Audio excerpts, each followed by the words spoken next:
Saudi अरब 170 kilometre लंबी एक ऐसी मॉडर्न सिटी बनाने जा रहा है जिस पर ना ही गाड़ियां चलेंगी और ना ही इस पर रोड्स बनाए जाएंगे।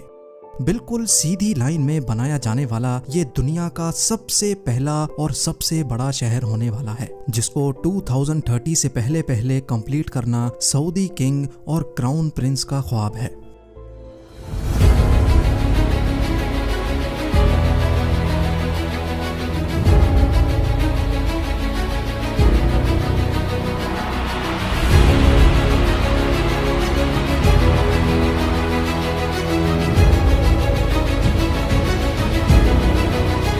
नाजरीन, सऊदी रॉयल फैमिली दुनिया की अमीर तरीन फैमिलीज में शुमार की जाती है। अमेरिकन बिजनेस मैगजीन फोर्ब्स और विकिपीडिया के मुताबिक सऊदी रॉयल फैमिली ना मिलियन ना बिलियन बल्कि 1.4 ट्रिलियन डॉलर्स की मालिक है। लोकल करेंसी में बात की जाए तो ये अमाउंट 1050 खरब रुपयों के बराबर बनता है। अगर अभी भी आपको समझने में मुश्किल हो रही है तो आइए इसको और ज्यादा आसान कर देते हैं। Jeff Bezos, Elon Musk, Bill Gates और मार्क जकरबर्ग के साथ साथ दुनिया के टॉप 17 बिलियनियर्स की दौलत को मिला भी लिया जाए तो फिर भी वो इस शाही खानदान की दौलत से मुकाबला नहीं कर पाएगी। सऊदी अरब के शाही खानदान की दौलत का ज्यादातर हिस्सा इनको यहाँ से निकलने वाले ऑयल की बदौलत मिला। ऑयल निकलने से पहले सऊदी अरब सिर्फ रिलीजियस टूरिज्म पर डिपेंडेंट था, लेकिन 1938 में पहली बार यहाँ ऑयल दरियाफ्त हुआ और देखते ही देखते पूरे सऊदी किंगडम का नक्शा ही बदल गया। आज सऊदी अमेरिका के बाद दुनिया का दूसरा बड़ा ऑयल प्रोड्यूसर है, जो सिर्फ एक दिन में 1 करोड़ से भी ज्यादा बैरल्स ऑयल प्रोड्यूस करके 85 कंट्रीज को सेल करता है। पर बैड न्यूज ये है कि ये सब कुछ हमेशा ऐसे नहीं चलने वाला। स्टैनफोर्ड यूनिवर्सिटी में की गई एक रिसर्च में साइंसदानों को सॉलिड एविडेंस मिले हैं कि जो क्रूड ऑयल हम पिछले 150 साल से इस्तेमाल कर रहे हैं वो अब जल्द खत्म होने वाला है। यानी जमीन के नीचे ऑयल रिसोर्सेज का दी एंड जल्द ही होने वाला है। रिसर्च में अंदाजन बताया गया है कि 2052 तक दुनिया से क्रूड ऑयल खत्म हो जाएगा या उसकी क्वांटिटी इतनी कम रह जाएगी कि उसको निकालना प्रॉफिटेबल ही नहीं रहेगा।